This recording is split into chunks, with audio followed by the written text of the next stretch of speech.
Hi guys, welcome back to my vlogs. May dadalhin tayong pagkain sa kaibigan natin.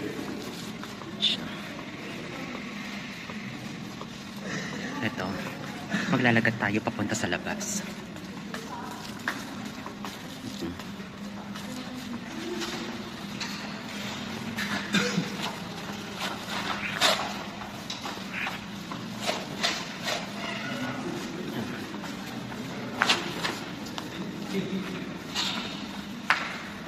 Yan, di ba? Paikot-ikot.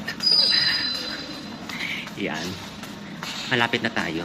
Hanapin natin sila sa labas. Nagdala tayo ng pagkain nila. Yun o, kita ko na sila. Yun o, yung dalawa. Yan o. Ha? Nagtagal talaga ako.